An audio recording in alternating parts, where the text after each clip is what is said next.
Nuevamente, estimados colegas, muy buen día.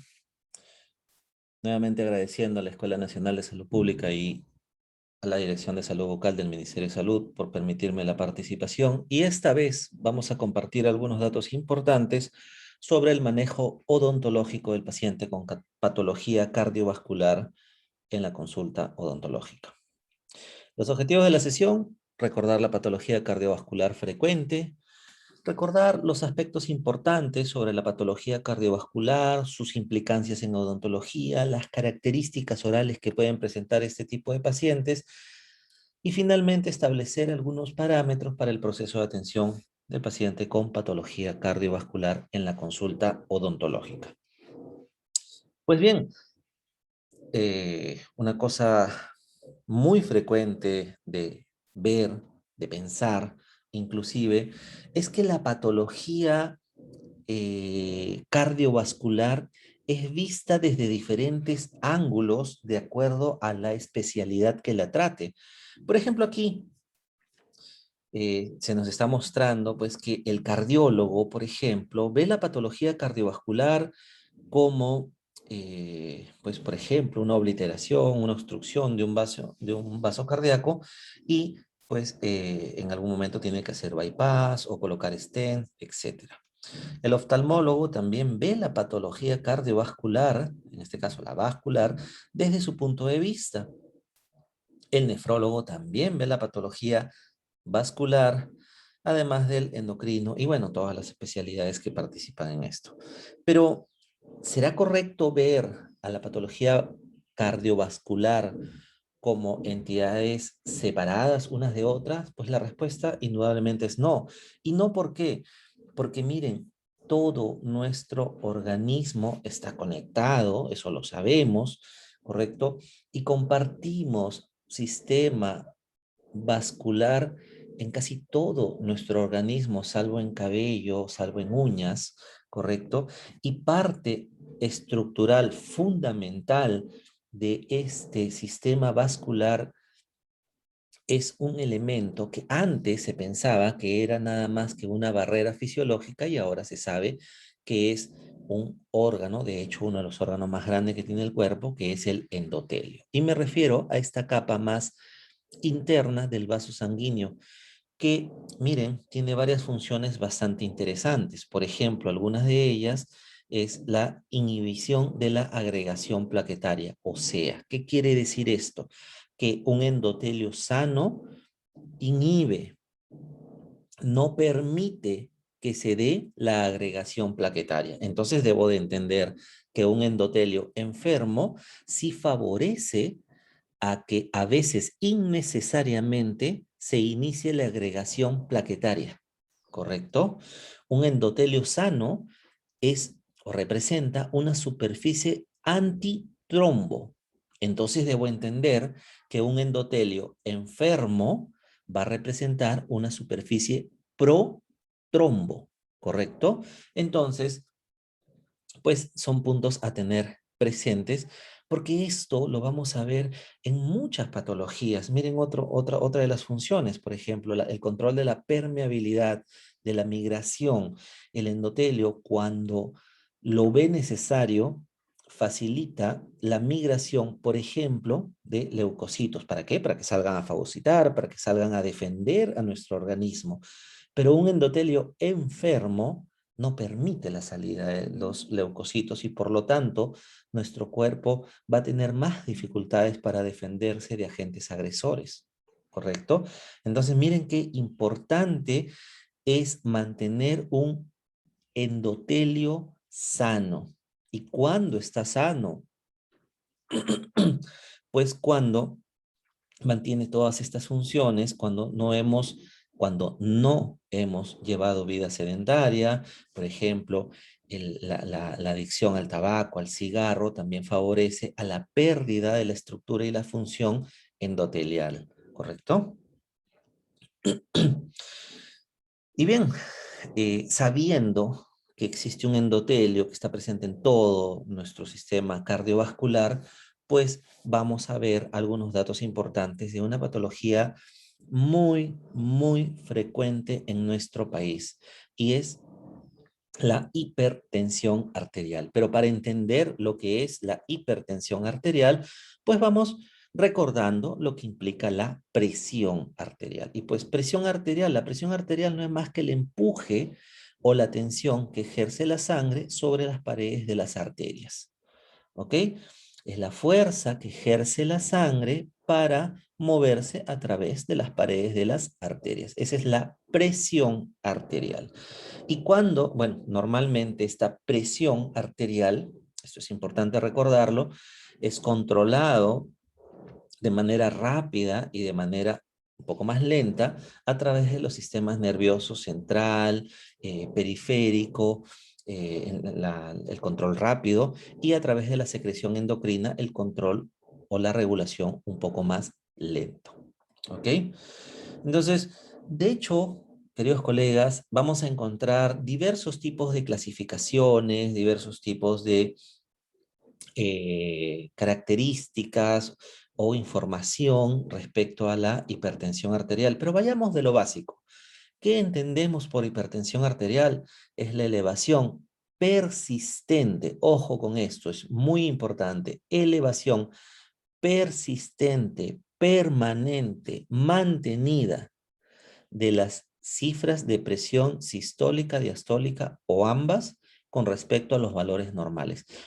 En otras palabras, no necesariamente soy hipertenso si en determinado momento, no sé, a raíz de un susto, a raíz de un problema o lo que fuera, se elevaron mis valores de presión arterial. Puede que se me eleven 5 o 10 minutos, un rato, pero luego estos vuelven a sus valores normales. Entonces, tener presente, la clave está elevación persistente de los valores de la presión arterial sistólica, diastólica o ambas. Esta presión arterial, vamos a tomar su clasificación más básica, más frecuente. Puede ser primaria cuando es, por ejemplo, idiopática de causa desconocida o secundaria como consecuencia de otras enfermedades. ¿Ok? Eh, Estos pacientes con hipertensión arterial van a tener muchas manifestaciones clínicas. De hecho, aquí hay algunas de ellas.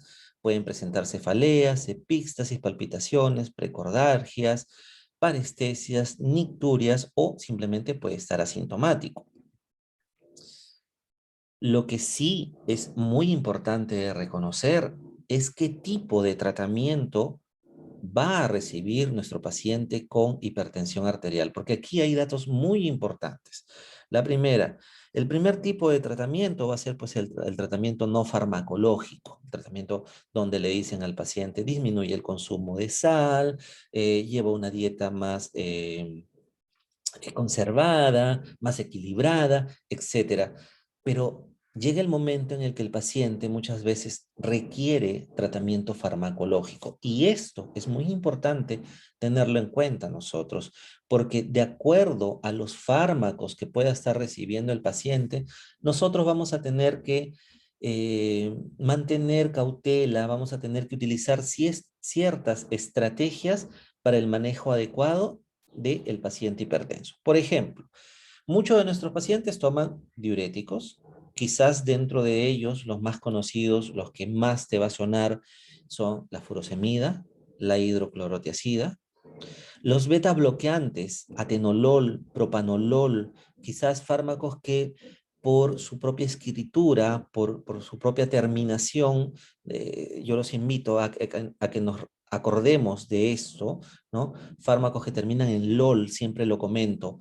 Este tipo de fármacos representan un riesgo para el paciente si es que nosotros aplicamos anestésico con vasoconstrictor, ¿correcto? Entonces, vamos a decirlo de otra forma.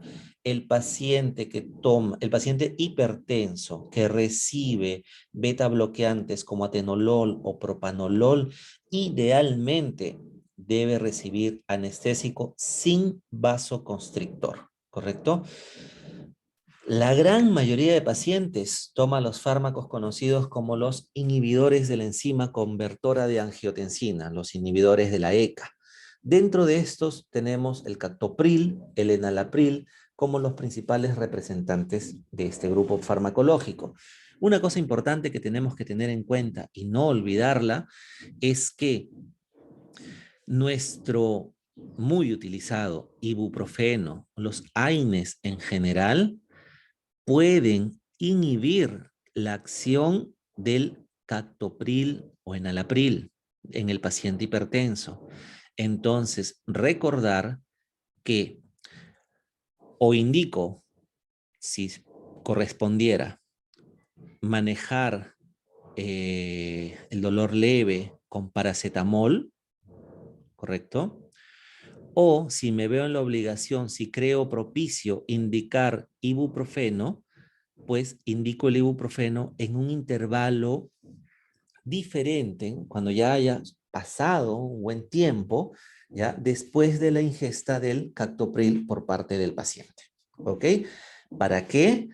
Para facilitar a que el paciente reciba el captopril, este surja o logre el efecto deseado, que es la disminución de la presión arterial, y posteriormente indico recién que el paciente consuma el ibuprofeno. ¿Ok? De esa manera evito eh, interacciones negativas. Otro tipo de fármacos que reciben estos pacientes son los antagonistas de la angiotensina 2, como los sartán, vasodilatadores y los beta bloqueantes de canales de calcio. Aquí también una consideración. Son estos fármacos, nifedipino, amlodipino principalmente, aquellos que consumidos por mucho tiempo por nuestros pacientes hipertensos me podrían traer como consecuencias engrosamientos e incluso crecimientos gingivales. ¿Ok? Los vamos a ver poco a poco. ¿Cuáles son las manifestaciones bucales de estos pacientes hipertensos? Pues hemorragias petequiales, serostomía definitivamente, y acordarnos siempre, cuando vemos un paciente con serostomía, tenemos que pensar que eh, esto puede condicionarle al paciente ardor, dolor en las mucosas, mayor presencia de caries, y la presencia de micosis orales. Entonces, a tenerlo muy presente. Una cosa muy importante que le decimos a nuestros pacientes es, es esto. Si tienes la boca seca, pues humedécela. No es nada complejo, ¿ya? Pero sí es importante recalcar al paciente que una cosa es que yo le diga, humedécete, mójate la boca, y otra cosa es que yo le diga, toma agua. Porque el paciente se la puede pasar tomando mucha agua y eso le puede generar algún tipo de daño. El paciente debe ingerir la cantidad adecuada para él de agua, ¿correcto? Pero nosotros podemos recomendar simplemente humedécete la boca cada vez que sea necesario, cada vez que lo consideres necesario. Gracias a eso disminuimos las posibilidades de que aparezca mayores lesiones cariosas, enfermedad periodontal, infecciones micóticas, erosiones, etcétera. ¿Ok? Y como lo mencioné hace un momento, agrandamientos gingivales relacionados al uso de fármacos bloqueadores de canales de calcio. ¿Ok? Entonces, aquí a manera de resumen, ¿cuáles son las manifestaciones bucales secundarias al uso de antihipertensivos? Por ejemplo, estos fármacos muy conocidos, muy sonados, furosemida, atenolol, captopril, me pueden producir hiposalivación. ¿Ok? Otros fármacos me pueden producir reacciones liquenoides. Nifedipino me puede producir hiperplasia gingival. Captopril me puede producir úlceras, me puede producir pénfigo, penfigoide inclusive, y alteraciones en la percepción o incluso la pérdida de la percepción de los sabores puede ser producido por fármacos como captopril, enalapril, diltiazem, pero cuando el paciente los consume por mucho tiempo. ¿Ok? Algunas consideraciones especiales para el manejo de estos pacientes. El uso de anestésico local con vasoconstrictor no está contraindicado, siempre que se use en dosis y concentraciones adecuadas. Lo que sí no debo hacer es aplicar anestésico local intraligamentoso ni intraóseo. Tampoco debo usar hilo retractor con epinefrina porque finalmente me van a subir el gasto cardíaco, la frecuencia cardíaca y por lo tanto la presión arterial. Algunas consideraciones sobre cuándo no utilizar anestésico local con epinefrina. Cuando no debo utilizar anestésico local con epinefrina en pacientes hipertensos. Cuando tengo pacientes no controlados, cuando tengo presiones. Esto de aquí probablemente va a traer discusión, probablemente a algunos le va a decir, no, pero no puede ser 160, quizás 180, quizás 200, quizás... Bueno, los valores son muy variables. Lo que sí es importante tener en cuenta es que la presión diastólica no deba estar más allá de 90, 95 y la presión sistólica no deba estar más allá de 180, en el peor de los casos, para un manejo en consulta externa. Valores por encima de los indicados deben sugerir el manejo hospitalario o la interconsulta con el médico o cardiólogo tratante. ¿Ok? Pacientes no diagnosticados, pacientes que reciben beta bloqueadores, ya lo mencioné, como atenolol, propanolol, no deberíamos utilizar anestésico con epinefrina. Cuando el paciente sufra de arritmia cardíaca, de angina de pecho, idealmente anestésico sin vasoconstrictor. Cuando todavía no han pasado 6 meses después de que el paciente ha tenido un infarto de miocardio o cerebral inclusive, si el paciente recibe antidepresivos en pacientes cocainómanos, está indicada la anestesia sin vasoconstrictor, ¿correcto? A tenerlo muy presente, estimados colegas. ¿Qué cuidados debo tener para la atención al paciente hipertenso? Pues como nos muestran aquí, definitivamente control del estrés y la ansiedad. Nunca, esto tenerlo muy presente, nunca descontinuar el uso de los antihipertensivos. Las citas deben de ser cortas y en las mañanas para poder controlar a nuestro paciente. No usar vasoconstrictor para el control de la hemorragia y prevenir los cambios bruscos por la hipotensión ortostática. ¿Ok? Algunos cuidados que debo tener para el manejo de mi paciente hipertenso. ¿Cuándo tomar la decisión sobre si lo atiendo en el primer, segundo, tercer nivel? Pues depende de las características generales de mi paciente. Por ejemplo, si tengo un paciente no controlado o si va a requerir él de procedimientos muy complejos, debo de valerme de las interconsultas, debo valerme del manejo hospitalario o incluso derivar a nivel superior. Otra de las patologías cardíacas frecuentes en nuestra consulta odontológica puede ser el infarto agudo de miocardio o angina de pecho. Definitivamente, este tipo de pacientes debe ser manejado en ambientes hospitalarios, ¿correcto? Definitivamente con ellos es muy importante evitar el estrés. Las citas deben ser cortas y en las mañanas para poder controlar a nuestro paciente. No realizar tratamiento odontológico electivo al paciente con angina de pecho inestable y de requerir algún tratamiento de urgencia o emergencia, pues tendría que ser en un ambiente hospitalario y con cuidados muy importantes como el manejo en conjunto con los cardiólogos tratantes y definitivamente pues en el manejo de anestésicos sin vasoconstrictores, ¿no? Pacientes que hayan tenido un antecedente de infarto agudo de miocardio, de 3 a 6 meses después de este infarto, solamente realizar tratamientos de urgencia, no tratamientos electivos.